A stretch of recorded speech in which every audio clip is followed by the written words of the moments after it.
Hi friends, thank you for tuning in to the Concussion Coach Podcast. I am Bethany Lewis, the Concussion Coach.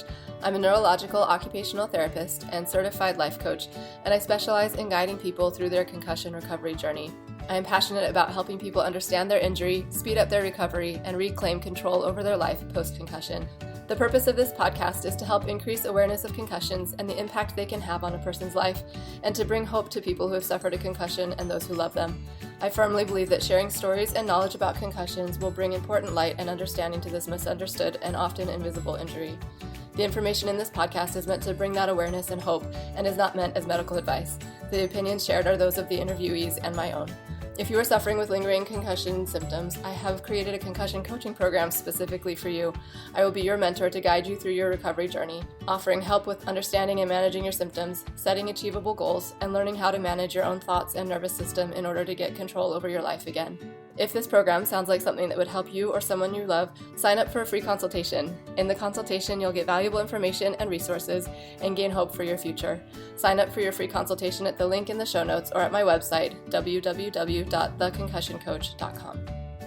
Hi, friends. Welcome back to the Concussion Coach Podcast. I am excited for my conversation with my guest today. His name is Jackie Lithgow. Actually, I'm not even sure how to pronounce it. How do you say it? Yes, yeah, Jackie Lithgow, like the actor John Lithgow. I don't think there's any relation, but it is pronounced Lithgow. Yes. Let's go. Okay, perfect. Thank you. That's good to know. And I was introduced to Jackie by my friend Shannon. So shout out to Shannon Clark. She was very inspired by his story, and suggested that I reach out. So I'm grateful for her introduction of us and the chance to get to know you, Jackie. So I'm going to read her bio here. My name is Jackie Lithgow, and I'm a severe traumatic brain injury survivor, advocate, and nonprofit founder. My journey has taught me that even in life's darkest moments, hope, determination, and purpose can lead to something greater than you ever imagined. I graduated from Boiling Springs High School in Pennsylvania in 2013.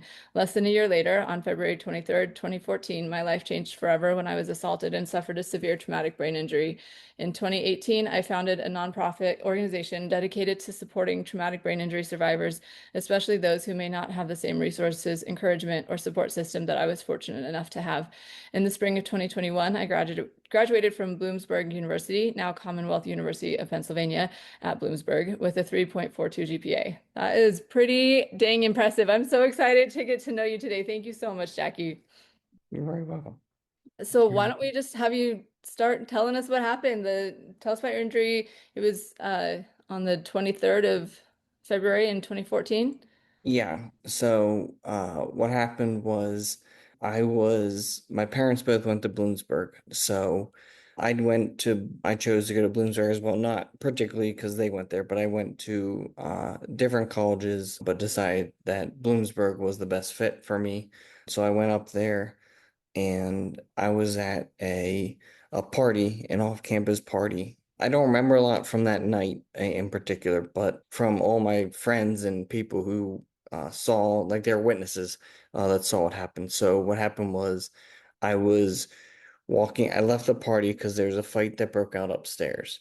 So I left the party and I was walking home and I saw one of my friends getting essentially jumped or beat up on the street. And I went over to help them. And when I went over to help them, I got hit from behind on the side of the head.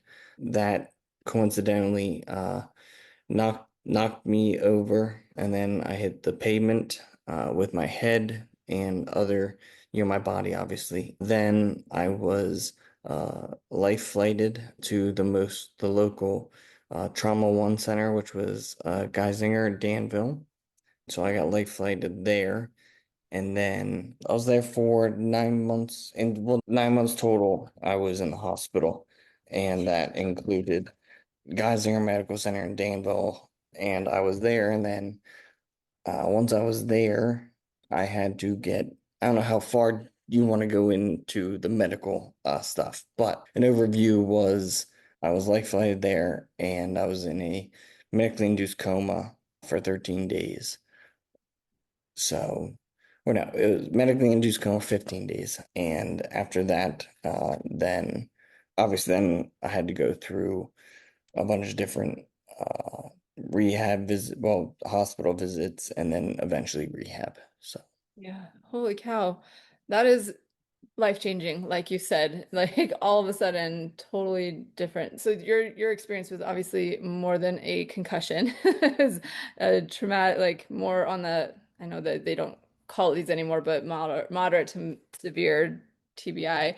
But so you were in the hospital for 9 months, and that included the rehab portion of like getting back on your feet and relearning probably how to do a lot of things. Yes, yes. So it took me 9 months to get home. So I did time at Geisinger, which is where I initially went, and then after that, I did time at select specialty, and I did the LTAC there, which is I do believe speech and stuff. So, but I was obviously in a coma, but they still did speech with me, and then I went to McGee Rehab in Philadelphia, and then I went to Jefferson Hospital. So I did time in Jefferson Hospital and McGee Rehab. And then, yeah, it took me 9 months to get back home. Holy cow. And I'm guessing you went back and went with your parents. You didn't go back to school straight away, right? Correct. Yes, I went back and then I lived with my parents and I was there. And then while I was there, I did outpatient therapy at Penn State Health Rehab Hospital in Hershey. So I was like a 45-minute drive from my parents' house. So I did that um, for a whole year after my injury. So I did that, and then also with doing the Hershey outpatient, I did therapies there were speech therapy, I mean your basics, speech therapy, occupational, physical therapy, and then I also did equestrian therapy, which was interesting. That's Oh. riding horses. So well, I didn't ride the horses, but I did therapy on the horse. And that was, I mean, I did that a couple times. And obviously, getting on a horse after you had a brain injury, is quite nerve-wracking. Because of if they buck you off or whatever could happen with that. But I did that a couple times um and then I went to along with that time frame, my doctor told my parents and I that, throw the whole kitchen sink at him. So essentially, that won't hurt him, it'll only help him, right? So I did aquatherapy at a place in Middletown, Pennsylvania, um and then also, I did a couple other therapies. I did piano therapy, music therapy, and I did horticultural therapy, and a bunch of other stuff. So, Say more about that last one. horticultural, Yeah. yeah. So that was when I was at McGee. I did horticultural therapy, which is it's more of, um, I could be wrong on this, but I think it's more of like gardening and stuff like that. Okay. I Like think horticulture. Yeah. yeah. Okay. Interesting. So I actually am loving that you did all these different things. I'd love to hear about how like what was with the equestrian therapy. Let's start with that one. Was that part of the stuff? I think you said it was when you were at Hershey that you were doing the outpatient, like, or the speech OT PT. Was that at the same place, the equestrian So that therapy? yes, so yes and no. So they knew they sent their patients to this organization that did equestrian therapy. Um, and so they hooked, if we wanted to, they said, here's the lady that we work with, their company we work with. Mhm. Um, and so we did that. So I did that a couple times, which was unique. Yeah. But Did yes, you? it was through, sorry, I didn't mean to interrupt you. Oh no, you're good. It was through the rehab hospital. So Okay. Okay. Yeah. Good to know. Did you enjoy it? You said it was a little nerve-wracking, but I've heard good things about equestrian therapy. I'm curious to hear your thoughts on it. yeah, no. Yeah, I mean, I enjoyed it. I had never been, on a horse up to that time. So I mean, I watch, you know, you like different horse races. I mean, not all the time, but your big ones. So I mean, that has nothing to do with it. But yeah, I mean, I always thought it would be kind of cool to enjoy riding a horse because I know, I have a couple of friends who have people who they know people who ride horses, and I always thought it would be a cool thing to try at least. Hmm. So it was definitely unique because at that time, right, I was still working on my balance and my back to get and my neck to get strong enough again. So that definitely, helped with that. I think that definitely worked me out in that sense because there is no seat right on well, I mean, they have the saddle, Hmm. but there really is no backing. Hmm. So that helped with my strength in my back. And I don't want to say I noticed a whole lot there. I mean, at the time, I don't remember a whole lot from that time, but I'm sure that it helped with my stability in my back. Yeah. Oh, it's super interesting. And yeah, thank you for sharing that. And then how did you like the aquatherapy and the music therapy and the horticultural therapy? I'm so interested in those things. Sorry, I just have to throw this out there. Like as an OT, maybe this is that lens that I see things through, but really like doing activities that are meaningful to people and that like and pulling in from so many different like senses of like and opportunities to explore. Like it's just there's so much that is good and therapeutic about being in the water, about music, art, like horticulture. Like there's I just love that there's so many things out there that people can access that may be helpful in calming their nervous system and like engaging their fine motor control, like all of the things. Like I can just see there being benefit to all of this. So I love that you tried them all and would love to hear Yes. your thoughts on what you got out of each of those. Or if Yeah. yeah. Yeah. So we'll start with horticultural therapy. Okay. So at McGee, they had a rooftop where they would take their patients out to um, go on the roof and, get, some sunlight or whatnot. And they had a garden on the roof where uh, their patients could go and you could, plant a flower or plant some type of food or whatnot, right? So then you would essentially take care of that, while you're there, for the time you've been there. So that was neat because I got to, not that I didn't, so with my injury, I lost basically all of my memory. So, I mean, in a sense, so I don't remember technically anything before my injury. Like, I don't remember freshman year. I mean, it was a very short stint, but I don't remember being up at college at all. I mean, but now at the beginning, right? So, I do have glimpse now into that, but I don't know if that's a memory or if that's a memory made from pictures I've seen, right? Hmm. So that's where I kind of struggle with that. So we had there were plants and stuff like that up there that we would use. So that was pretty neat, to get my hands um, on plants and soil, right, and stuff like that again. So that was Hmm. pretty neat that they had that there. Had you done something like that before? Or like before, like were you into plants and gardening and things? I wouldn't say I was into it, but I would help, my mom. It's particularly when I was younger, I would, help in the yard with picking weeds and stuff like that. Because, I enjoyed it and it was something to do, Hmm. um, to pass the time.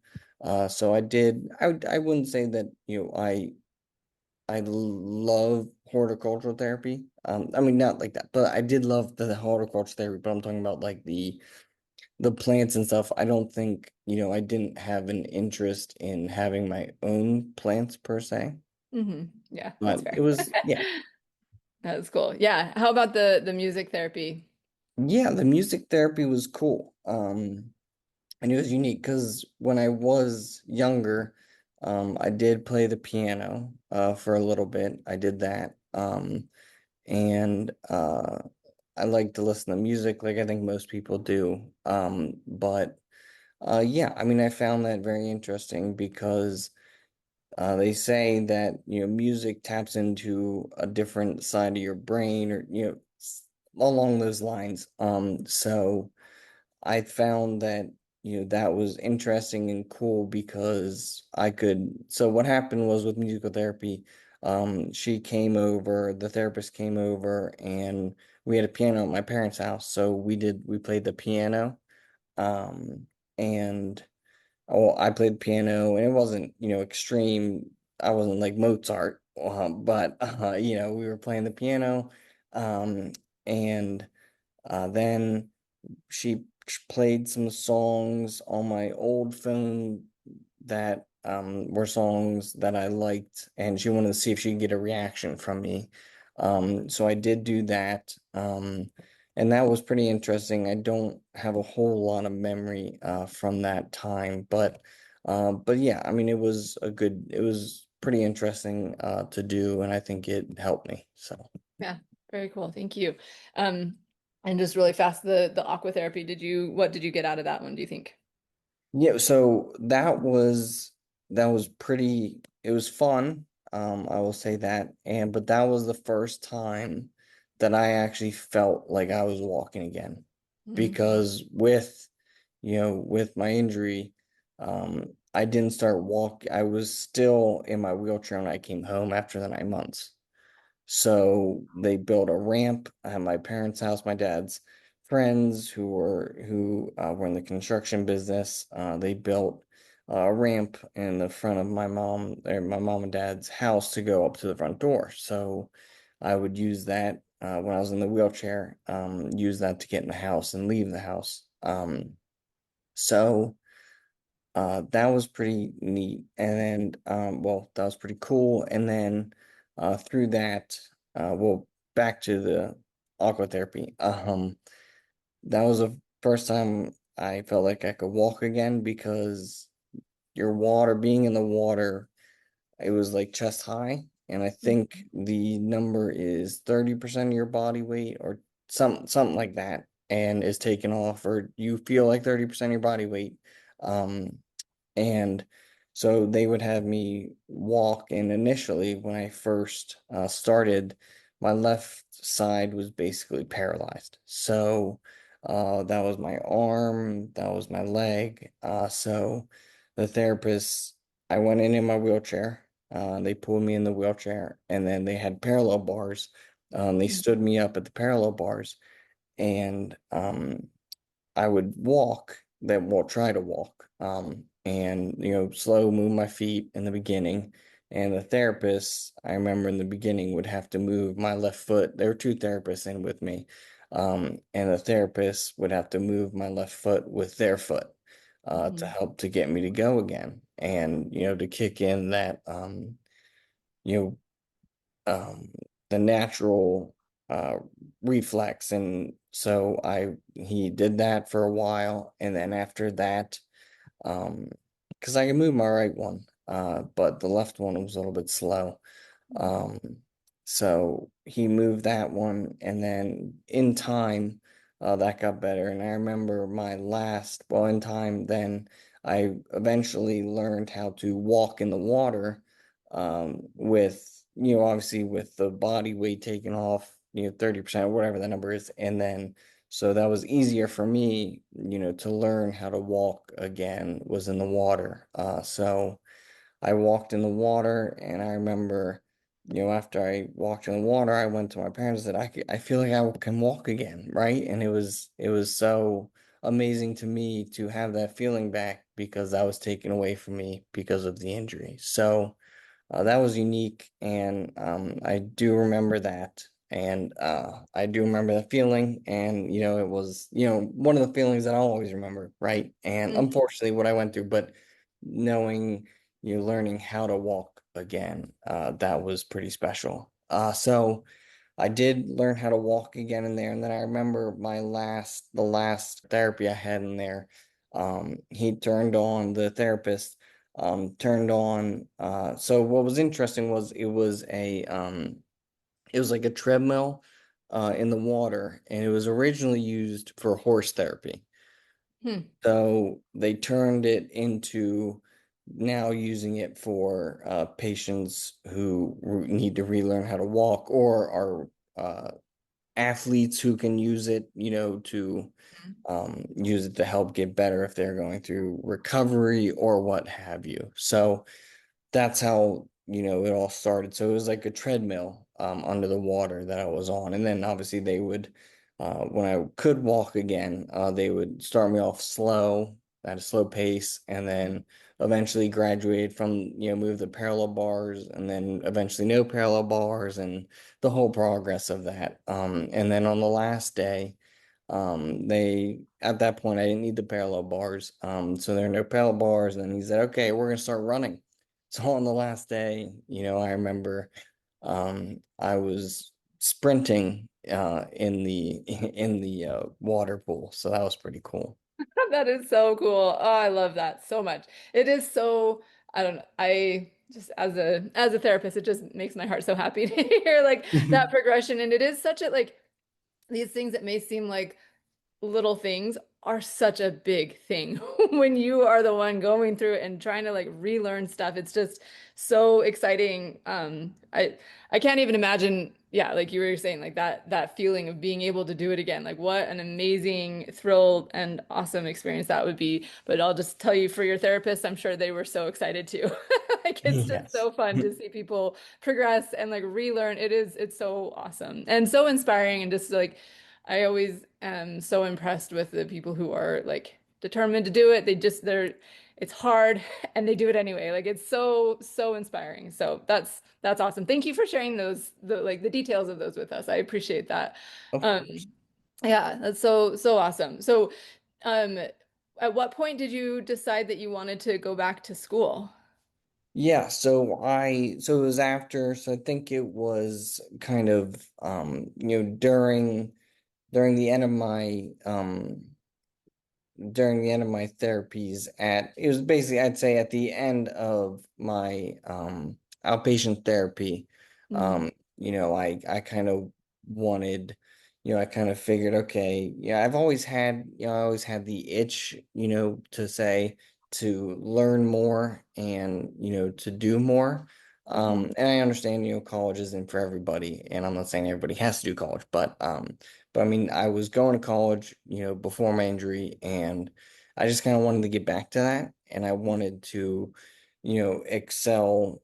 I wanted to get a degree and hope that would excel me in my professional, career. Mhm.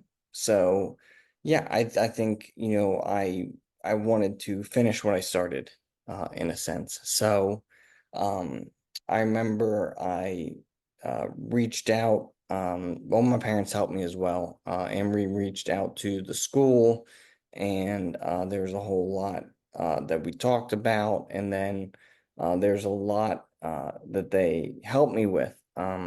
So I don't know how deep you want me to get into it, but when You I can, yeah. oh, I was gonna say you can just share like I would love to hear like we don't need to go super deep, but I would love to hear some of the things that you found helpful as accommodation wise or like what yeah, those kinds of things. I'd love to hear that. Yeah, so when I went back, I worked with the accommodations team up there. I Mhm. also there was a program at the school I went to called Trio SSS, which was Trio Student Support Services. So I worked with them, and they helped me well, I got my accommodation. I had to get my accommodations first, through the accommodations team, because the Trio SSS, they couldn't give you accommodations, so they could only help you with accommodations with, so I shouldn't say that. So they could give accommodations in, like when I was there, I was able to take my tests in a separate room. They set me up in a separate room. And then also, with that, I mean, they took my phone and stuff, so I just couldn't use that. But uh, they set me up in a separate room, and then with the accommodations I got, I was able to get extended time, just because it takes me a little longer to do things now, which I found is now my new normal. But that's okay. And then also, with the accommodations that I got, with my vision, it was impacted with the injury. So it was pretty bad initially, but it got to the point, where I only needed it for distance. So I got they accommodations gave me to sit in the front row.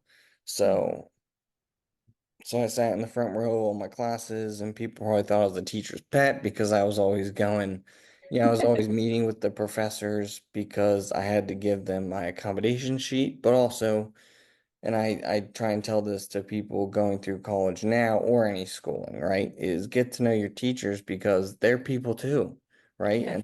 And they probably may have families and they have a life outside of teaching, right? I mean, my dad was a teacher, so maybe that's where I kind of get it from. But yeah, but I got to know, my professors, and even went out to breakfast and get coffee with a couple of them. And because I took the time out, and I think they appreciate it, right? Too, is because I took the time out of my time, my day to go and talk to them and see them, but then also get to know them. Mhm. So I do think that helped as well. But with that, my accommodation was I got to sit in the front seat. And so it was like kind of like a sign for me, even though it wasn't.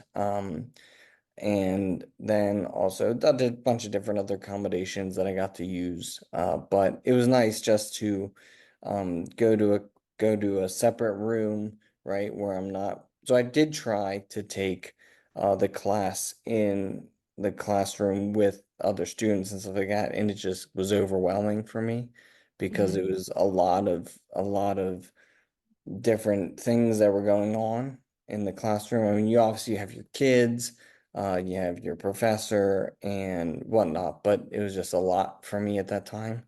Mhm. So then I went and talked to the people at Trio who I worked with, and they said, okay, well, we can give you your own room and all this stuff. So that was very helpful.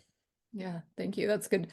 Good to just know what kinds of things helped and that people can be aware of our options if they need them. That yeah, extended time definitely a big deal, and a separate place to be able to sometimes just to go if a classroom is overwhelming, but also for testing and things like that. That's good. And I'm sure every school is probably slightly different, but those are general things that I think people could ask for. And I love your advice to get to know the teachers. I think that's so good. Just as a general principle, like yeah, I think that's good. It's very cool. So what did you end up studying? What did you, and was it the same thing that you started with? So no is the quick answer, and then I'll go into Okay. that.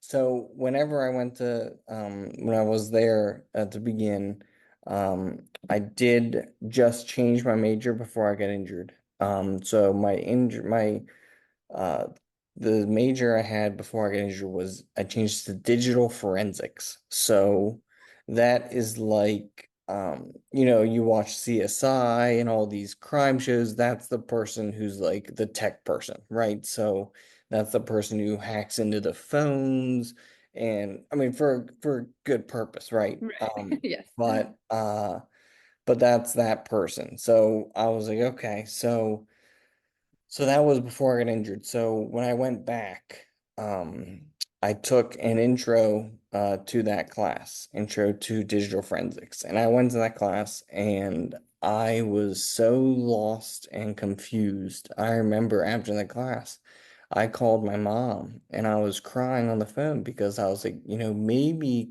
college isn't for me anymore, right? And I was like, maybe, this isn't what I need to do right now, right? Maybe I need to take more time off or what it may be.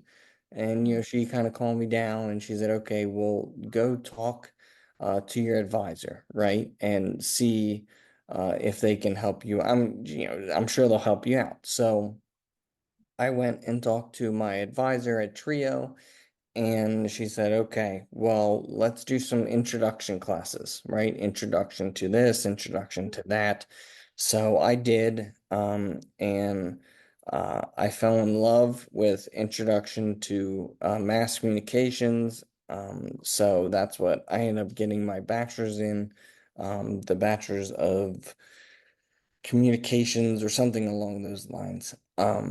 So that's what I ended up graduating with, and that's what I ended up going into. So, Very cool. Thank you for, I really appreciate the like honesty and realness of this. Like to, that you go back and you try to like start the thing that you had initially started and just it's so overwhelming and like all that emotion that comes with that. Like I thank you for sharing that. And I think it's fantastic that you found something that you did fall in love with. Like you actually, it's not just like, oh, I'm settling for this, but no, you really enjoy this. It sounds like if you decided to yes. go into it and you were able to pull off such good grades with it, you must have enjoyed it and like gotten into it. So, um, that's awesome. So is that are you working in that field right now? So, so kind of. The degree, helped me get my foot in the door. Mm-hmm. So I did have an internship my final semester. Well, I guess it would be the fall semester. I had an internship with the company I'm working with now. And I had an internship with them. And then obviously when I applied, you had to have at that time you had to have a college degree. So I was obviously finishing my college degree, but I did end up getting it. And so that got my foot in the door. So yes, so I do. So I work in the IMC department, which is Integrated Marketing Communications Department. Um, but so I started out, my first internship was print shop label coordinator. And since then, I have changed roles, changed positions to now I am the fulfillment clerk too. And what I do there is communication and there is stuff that I use my degree for with my job. So yes, so I would say that I'm very glad that I went back and got my degree in, you know, um, mass communications. So I do use that today. That's awesome. Thank you for sharing all of that. I would love to hear about the foundation that you started. Can you tell us about how that came about, what you guys do? Like, I just want to hear it all. Yeah, yeah. So whenever I was obviously injured, but then when I was getting better and out of rehab, um I wanted to give back, right? Because I got so much support through my recovery and I didn't, I wanted to pay it forward, right? And I did not want, you know, all the effort and support that went into my recovery to just kind of dissipate. Not that it would, right? But I did not want it to um, just go away in a sense. So I wanted to help other families who, when I was in McGee, I saw, other patients, obviously, and they didn't have the same support system I had. And that really hurt me. I mean, it hurt my feeling. Like, I don't want to sound like, but it Yeah. made me upset in a way because I couldn't help them more than how they were getting helped at that moment. So I wanted to start a foundation to help other patients of traumatic brain injury, right, or survivors of traumatic brain injury, or people who have been affected by a traumatic brain injury and or concussion and or head injury, right? So me and my parents started a foundation called the Jackie Lithgow Foundation, and we have that's been going on for it was started in I want to say 23. I can check my notes, but it was started then, and then with that, we help give back to patients of traumatic brain injuries, and we've given to McGee Rehab, which is the rehab place hospital I went to, and we've given to the Penn State Department of Physical Medicine and Rehabilitation for TBI research. We've also given back to the Geisinger Medical Center and also the Brain Injury Awareness of PA conference scholarships we've given to people who have attended there. And then also the TBI Synapse Retreat scholarships we also given out. So far, we've really given out some money to help other traumatic brain injury survivors along, because I know on the Glasgow coma scale is how they rate, your injury. So I do believe on mine was definitely, I think it's 1 to 3, I think, or 1 to 4 or something like that. So I was the most severe. So I was at the very top of mine. But we help people, throughout whatever their injury was, on the rate or on the range of the Glasgow Coma scale. But yeah, so that is something that I'm very proud of, that we have been able to do is help other survivors. Oh, I love it so much. So you're helping people, like it sounds like you're giving to the foundations and providing scholarships for them to give to people who can come and access their services. Is that right? So for instance, the TBI Synapse Retreat Scholarship. So the TBI Synapse Retreat is a program put on, somewhere else, but we have given money to people attending those retreats, Uh-huh. if that makes sense. Fantastic. Yeah. And then we've been giving money to McGee Rehab for um to the fourth floor, which is the brain injury floor. So we've given money to them. So I'm very happy with how that's going. Yeah, I love that. That's so awesome. And I assume, is it so it's a foundation, it's a nonprofit. Can people, do you just raise money? Do you don't have, like, how do you get the money to donate to these guys? Right. So we did get approved. We are a 501(c). So we have been approved. We got that number through the government. So we do have a website. So the website, I did attach the website, I'm pretty Yeah, sure. we'll put it in the show notes for sure. Yeah, lithgowfoundation.org. And you can go to events page for more info on that. But we do have 2 events that we have during the year right now. We already had the golf tournament this year, but the next year's golf tournament is on May 15th in 2027, and that's at a local golf course in PA. And then also there is this year we still have coming up the walk 5K walk run roll. So that one is on September 20th, and that's at Shank Park, which is in Hummelstown, which is also in PA, at 1 p.m. So all that information can be found on our foundation website if you go to the event page. But also, yes, I do believe if you go to the foundation website, there is a lot of stuff there. I know there's an events page, obviously. There's a press page where you can see most of, if not all of, the press I've gotten through my recovery. And whether it's on TV, I was on TV a couple times, whether it was on I did have, but anyway, yes, all that is on on the website, and so you can find it there. And then I do believe you can on the website you can, if you feel like donating, you can donate anything monetarily, from $1, all the way up to whatever you want to do. But anything, any monetary contribution is greatly appreciated, and it is very thankful for everything, and all the money raised for me during my recovery was, a godsend. So been very blessed for that. And I wanted to, like I said before, pay it forward, right? So all the money that goes into the foundation, we use to help other traumatic brain injury survivors. So. So beautiful. I thank you. And yes, we will put that information in the show notes so people can access that and check it out.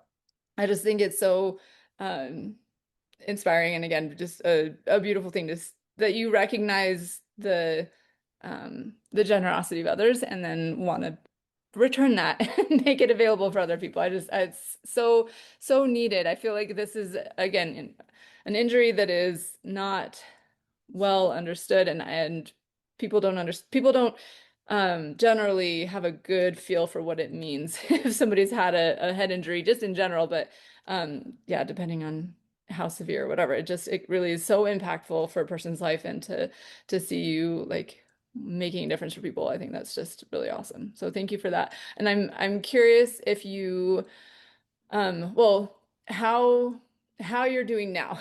Like, obviously you've graduated from college, you're working, like things seem to like you're doing much better than you were. Are there any things that are still lingering that are challenging, or how do you feel like you're doing overall?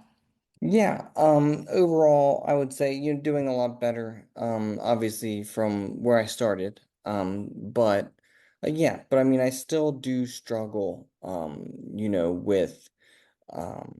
with memory issues, and memory issues, I would say, and speech. I would say I still struggle with speech. I still notice that there are times when I'm talking and maybe I'm not making sense to people and or the words aren't coming out clearly. So I sometimes have to remind myself to, slow down my speech and or be more articulate with my speech. And I have that's one thing I noticed that I still am working on. And I mean, I still am working on a lot of things that, my life now, basically regular life. And this is when I talked to one of my doctors is, they said, well, now that you're done with all these therapies, now your therapy is regular life, right? Is your day-to-day life. So Yeah. my day-to-day life is my therapy now. So whether that's getting in the car, driving, going to my job, right, driving back, I have, a 6-month-old puppy. So, Oh, taking care of the puppy, walking the puppy, etc., right, is my new normal. And that is my therapy, that I have, day to day. But struggle wise, I mean, memory, I said that. Uh, I sometimes walking, I will be honest, walking sometimes can be a challenge, and that's more or less with my balance. Sometimes I get off balance and I have to slow myself down. But other than that, I mean, always try to, improve myself on a daily basis. But yeah, I mean, I think that is I mean, always constant struggles with that. And I always will, have, you know, I don't want to say always have struggles with stuff, but with my brain injury, they say that with a brain injury, no matter what it is, right? But it's the silent disease or the silent, I don't know the exact terminology I'm looking for, but it's something that I was always told, and through my research, that it's something that when people look at you, if there's nothing wrong with you physically, right, they don't know that you suffered a traumatic brain injury, right? So I would say, that is sometimes hard. for me is not being, which I like, right? That I'm back to normal, and that's what I wanted to be. I'm not normal, but I'm back to walking again, talking again, moving again, all the stuff that I wanted to accomplish or achieve, I have, right? And so I'm very thankful, for the position that I'm in, and I know it was work, hard work that got me here, but also I know that there is no stopping, right? And it's always going, to be something that I will have to work on and or consistently do. But it is frustrating at times because whether it's at work or whether it's personal life, right? Whenever I just take things a little bit slower. I mean, like I eat slower now, and there's nothing wrong with it. It's just I notice that I eat slower now, and I do things at more like, how you can change like the speed on like a podcast or whatever it may be.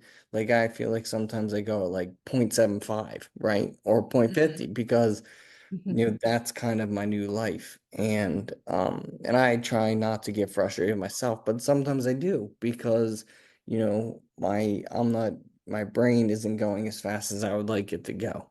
Which happened in therapies was that I would try and do something, but my brain wasn't interacting with my body part particularly the right way. So I would say, for instance, with occupational therapy, I remember my therapist wanted me to pick up a ball with my left hand, and so I did. And I looked at my left hand. I was telling it to let it go, let the ball go, but it wouldn't do it, right? So I mean, it just took time. But that doesn't happen per se now. But there are things that I say, tell my body to do that sometimes it won't do full speed. So. Mm. Thank you so much for being so real about this. Tell me, if you would, what you feel like, what do you, I mean, sometimes we just have to feel frustrated. Like that's totally fair and normal and okay. But are there things that you have come to like realize or phrases that you go to? Like what helps you in those moments where you're like, oh, this is just not working the way I want to? Like how do you manage that emotionally, mentally? Yeah, so I know, during my therapies and stuff, I did do yoga therapy. So so I know that I want to say helped me, and that helped me realize that sometimes you just need to take a deep breath, right? And you just need to relax, sometimes take a time out, right? Like if it's at work or something and I seem to be getting frustrated, sometimes I'll just go to the bathroom and just kind of decompress there, and or go to a room that's empty, right? And decompress there. But yeah, I mean, I try not to get whenever that happens, I think um, realizing it is key, because Yes. whenever you realize it, then you can understand what you need to do to help yourself relax and or take time to yourself, to just be okay with the present, right? And understand that we talked about small victories, right? And it's usually the small things that I tend to, I try not to get worked up over them, right? Because they're just small things. But if you let the small things build up, then it becomes a bigger thing. So I try to just take a deep breath and or leave the room or situation that I'm in and go somewhere else to just kind of relax and kind of decompress myself. Ah, so good. That's so good. I actually was on a walk this morning with a friend who teaches mindfulness courses to the elementary students in the area here. And we were talking about this kind of stuff and just, she pointed out like that awareness, like you said, that this is one of the, I think, powerful benefits of a mindfulness practice or kind of meditation stuff where you're like just aware of your body and your internal state, and that just, yeah, knowing that you're off is the first step to doing something about it. Otherwise, it just kind of like snowballs into a huge ball of frustration, right? So I appreciate that, and I love your the things that help seem to be, I mean, this is across the board, whether you have a brain injury or not, taking a deep breath, taking a time out, like decompressing, those are all so, so important. So thank you for the reminder. This is all very good. And you mentioned before that invisible injury part of this whole thing. Mhm. I'm curious if you've come to, uh, well, how do you handle that? Like, do you tell people, at what point do you tell people, hey, I've had this injury? And I just know that this can be a question for a lot of people, you know, dealing with concussion or probably, I don't know, maybe more severe traumatic brain injuries tend to, maybe people have heard about it. Like it's been a big thing in your past. And so maybe people know, but when you're meeting new people or you're going to a job interview or whatever, like at what point do you, for you, have you found to feel right to say something, or how do you bring it up if you want to? Right. So I think, as we both talked about, my walking, my gait is back to what it's supposed to be and all that stuff. So I do remember when I got my job, my manager obviously knew about it, because we went to the same we went to the same high school, but he was older than I was, by a couple years. But I mean, everyone, in my hometown, knew, and they raised money for me, so I'm very thankful for that. But everyone in my hometown knew, and this is, the next town over from, my parents live in Carlisle, and where I stayed, so it was local, so so my manager knew, right? And we were talking, and but at when I went to work, I mean, it was a little bit of a challenge in a sense, because I wanted to, I am, I like to think, that I'm not, I don't want to use the word normal per se, but, I am back, to where I can have normal conversations with people. And so I would say, like, I think, a lot of people knew, and that's the other hard part, is because I don't know who knows about my journey or story and who doesn't. So I don't want to belittle them and say, oh, do you know about my story? Or, whatever you want to say.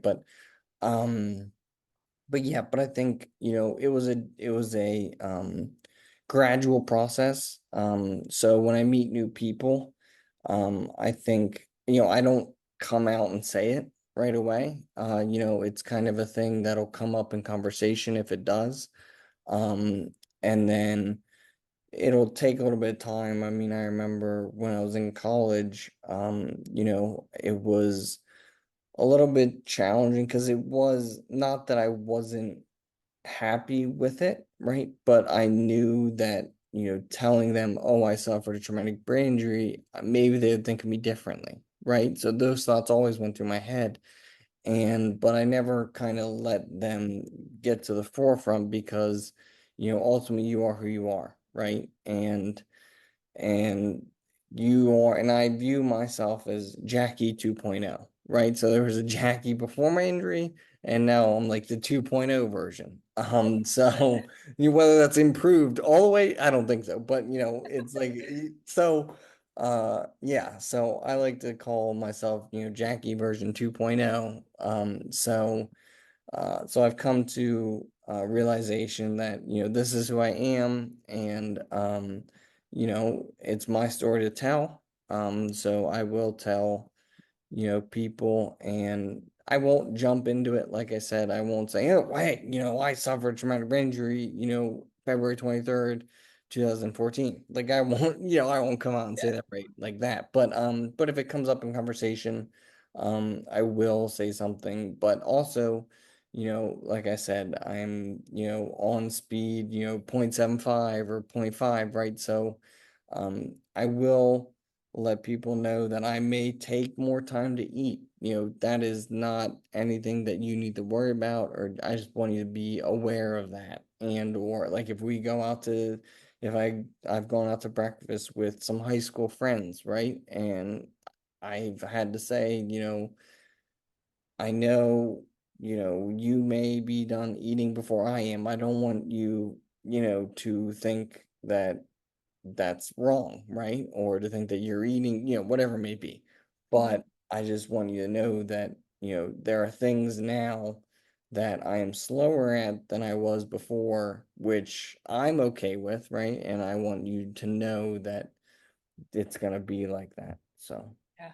I think that's such a good example. And that's kind of the context of the question. Yes. And I was more on the lines of people who are, I just read things in discussion groups or whatever, like if they're currently suffering with symptoms and they're not sure like how to tell somebody like, oh, this thing makes me feel this way or whatever. Like I feel sick if I've been into like too much bright light or whatever, right? Like, so I think that example is a really good example of like, hey, just so you know, like I'm operating at a different speed right now and I'm okay. Like I love that you're okay with it and you're okay telling people and saying I'm okay with it. Like I think that's such a beautiful example of yeah, kind of that like this is how I am right now and this is okay. It's so good. It's so good. So thank you for all of that. And I would love to hear um any like if you could go back in time or and talk to yourself early on, or if you were to have a message for somebody who's dealing with, earlier stages of dealing with a brain injury, what advice would you have for them? yeah, I would say, be patient, and because nothing, especially, after suffering a brain injury or concussion or whatever it may be, things are going to be different, right? And you may not know, what is different, but things are going to be different, whether it's any facet of what was you were used to before the injury or the concussion or whatever it may be. But definitely be patient. Patience, I don't want to sound like a tagline, right? But patience is a virtue. And be patient. Do not get frustrated. I know it's hard, right? Not to get frustrated, if so things aren't going your way.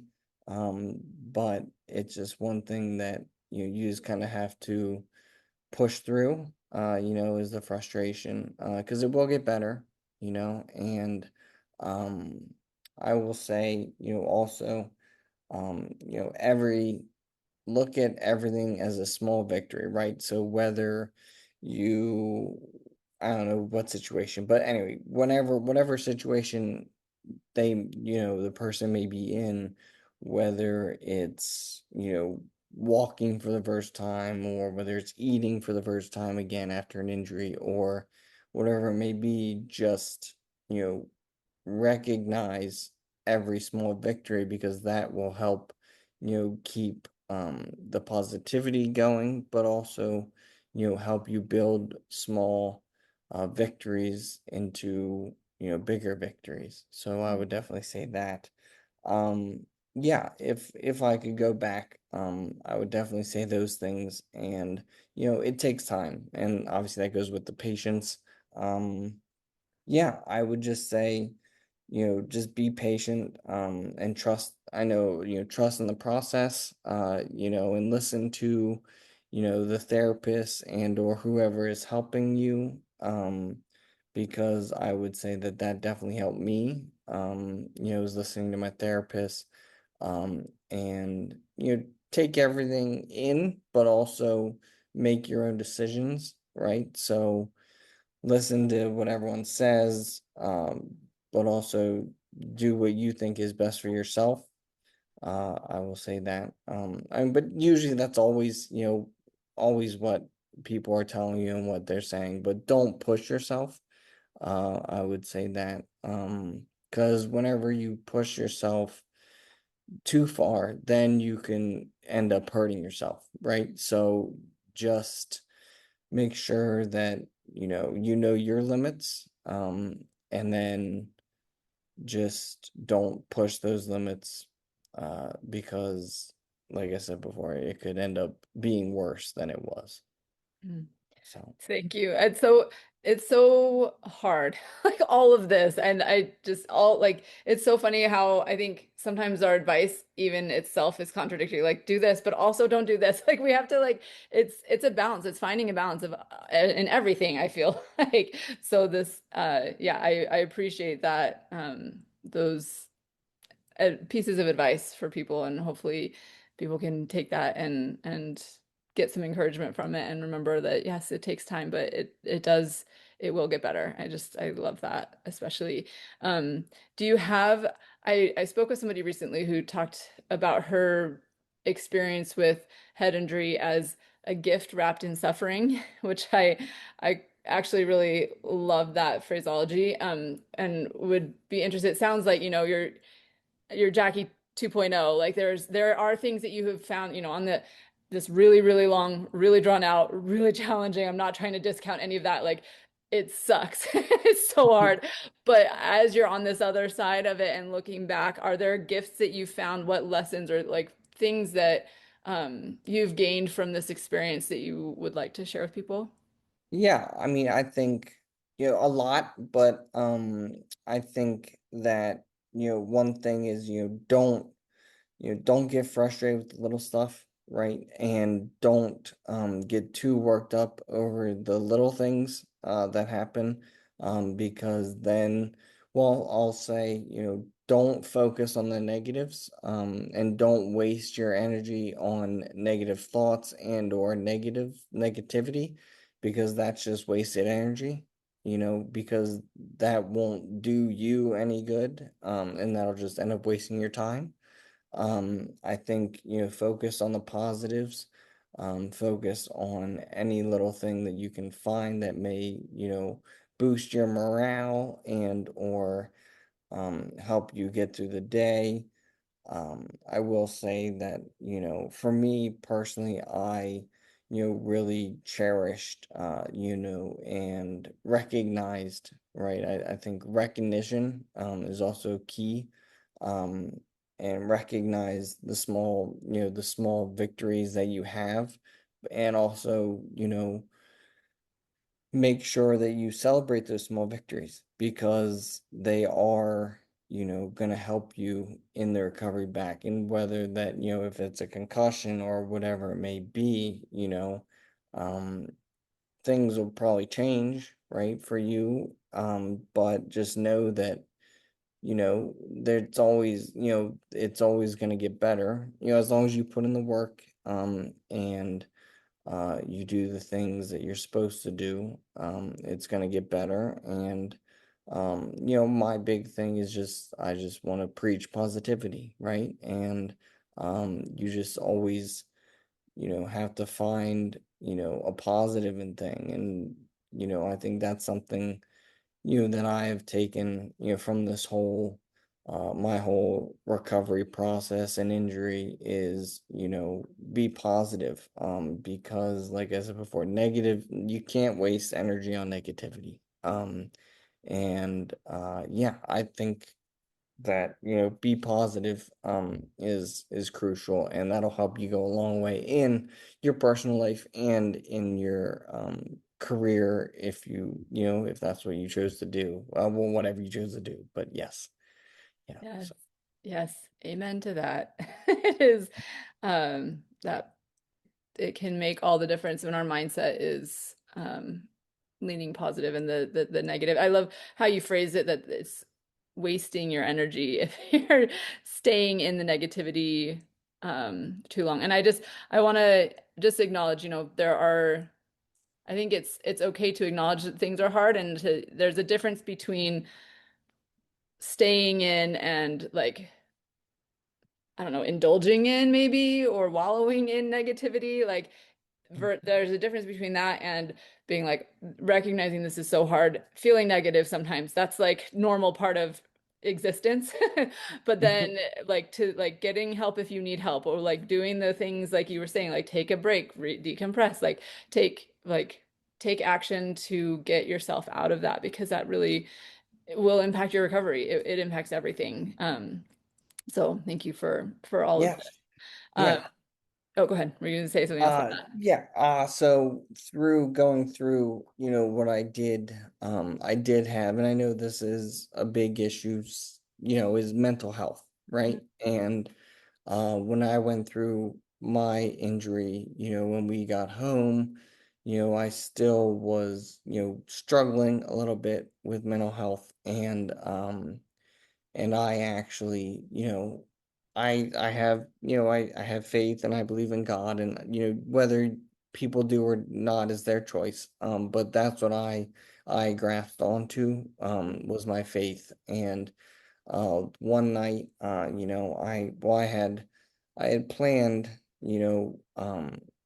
I had planned out, my suicide, and I had, planned it out. I thought about it multiple days, and it was a big moment in my life because I was struggling. Obviously, I had gotten back and I was in therapy, but I was struggling, whether it was on some medications I was on or whatnot. But I was struggling. I mean, I knew I had my parents, my family. I knew I had the support system I had, and I did not, ultimately, I did not want to let them down, right? So ultimately, that night, I prayed, and I said, said what I needed to say, and then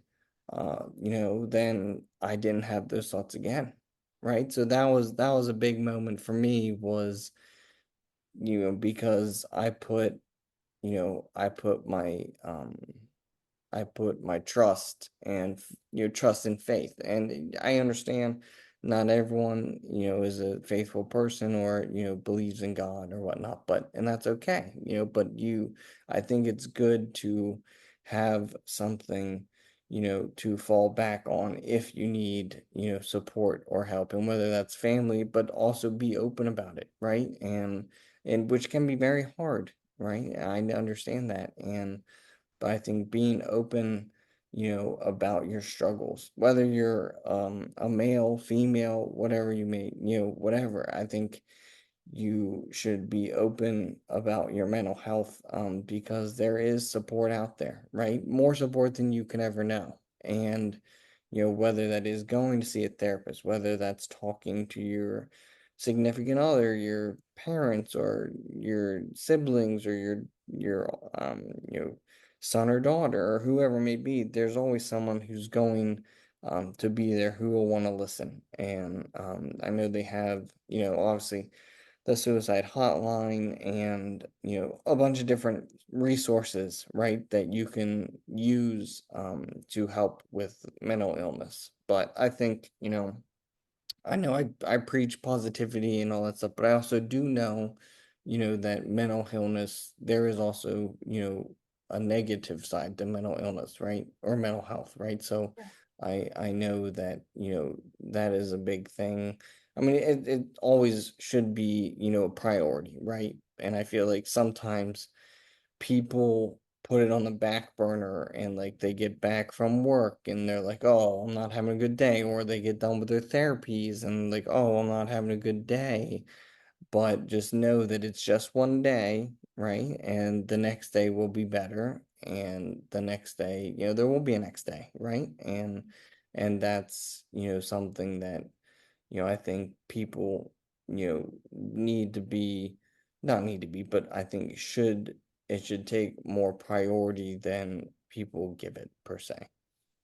So, Yeah, that was so beautifully said. Thank you.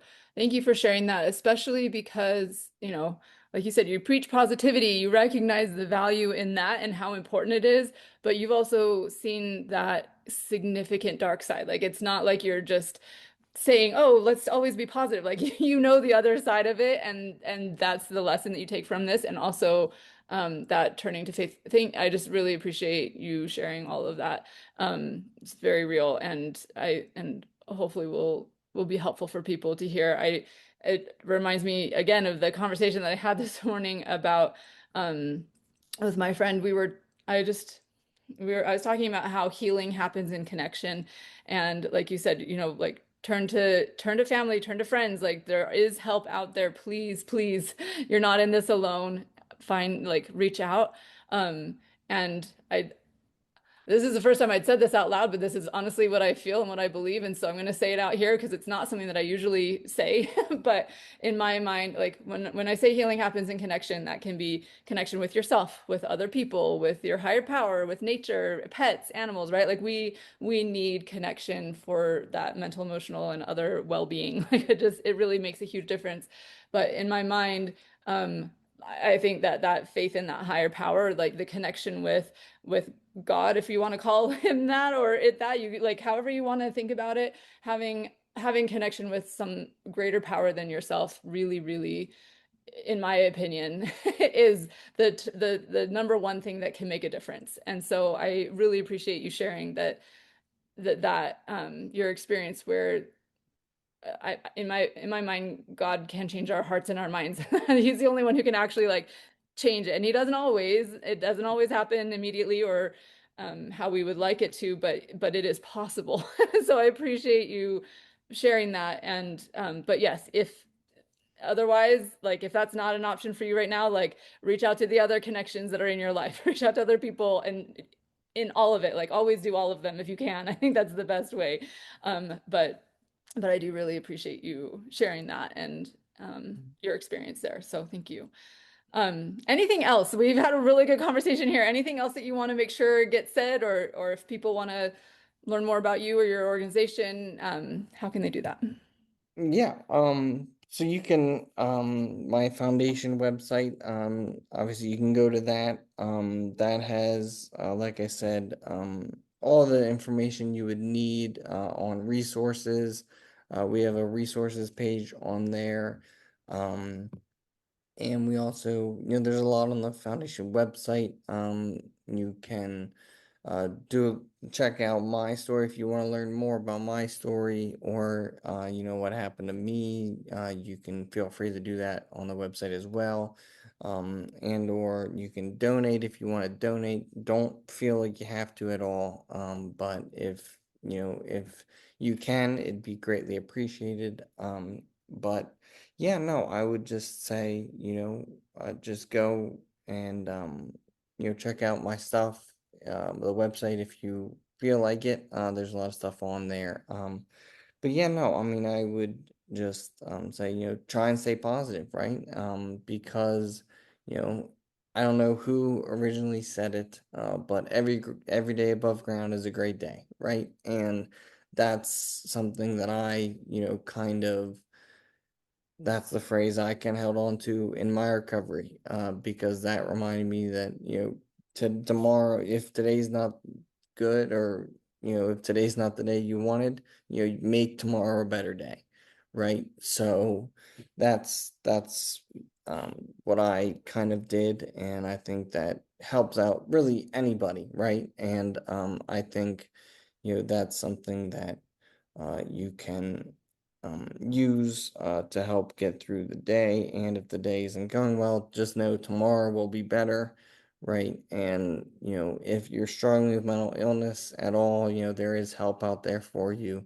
And don't feel ashamed, right? If you're, no matter who you are, male, female, doesn't matter, right? Of who you are, or they, them, I don't, there's all different pronouns these days, that, are out there. So everybody, under the bubble, of whatever, you want to be called. And I mean that in the most sincere way, because everyone has, emotions and feelings, and everyone, deserves, to have the support, that they need.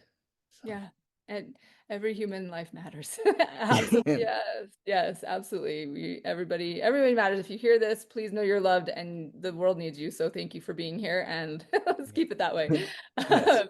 And I do appreciate that the idea of like, okay, let's just keep doing this. I just have to share one more thing if that's okay. I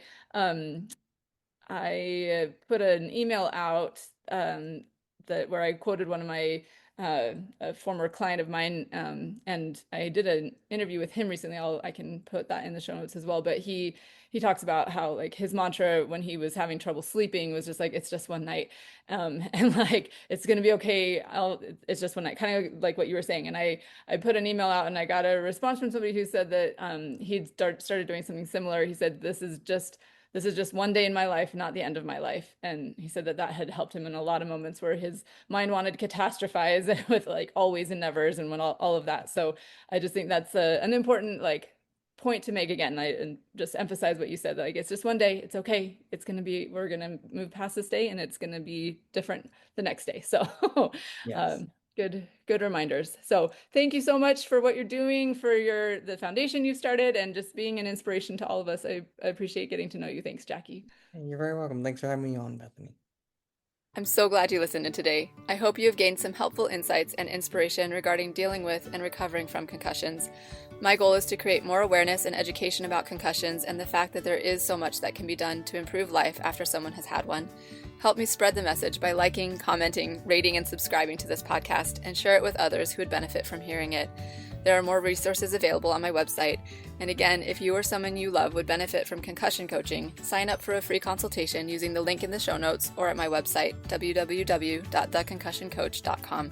Thank you. See you next time, and take good care of that amazing brain of yours.